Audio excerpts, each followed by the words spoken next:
Hello friends, கலாஸ் ரெசிபியில் இன்னைக்கு கருவேப்பிலை துவையல் பண்ண போகிறோம். இது செய்யறது ரொம்ப ஈஸிங்க, அதே சமயத்தில் டேஸ்ட்டும் ரொம்ப நல்லா இருக்கும். எப்படி பண்ணுறதுன்னு இந்த வீடியோவில் பார்க்கலாம் வாங்க.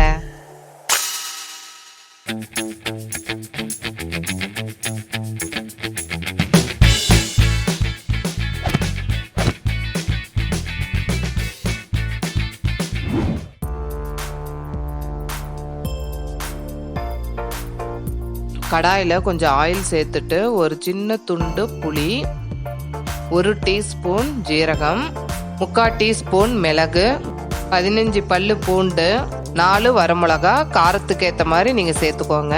இது எல்லாத்தையும் நல்லா வறுத்துக்கோங்க. வறுப்பட்ட உடனே ஸ்லைஸாக கட் பண்ணி வச்சிருக்க ஒரு மீடியம் சைஸ் வெங்காயத்தை இது கூட சேர்த்து அதையும் நல்லா வதக்கிக்கோங்க. பூண்டும் மிளகும் அதிகமாக சேர்த்திங்கன்னா காட்டமாக இருக்குங்க, பார்த்துக்கோங்க. வதக்கிட்டோம், ஸ்டவ் ஆஃப் பண்ணிடுங்க. இப்போ க்ளீன் பண்ணி வச்சுருக்க ஒரு கட்டு கருவேப்பிலையை இது கூட சேர்த்துக்கோங்க.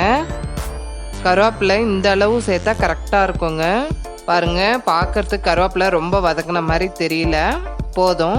இதுக்கு தேவையான உப்பு இது எல்லாத்தையும் மிக்ஸி ஜாரில் சேர்த்து கொஞ்சமாக தண்ணி சேர்த்து நல்லா நைஸாக அரைச்சிக்கோங்க.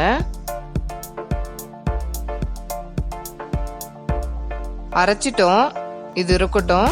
அதே கடாயில் கொஞ்சம் அதிகமாக நல்லெண்ணெய் சேர்த்துக்கோங்க.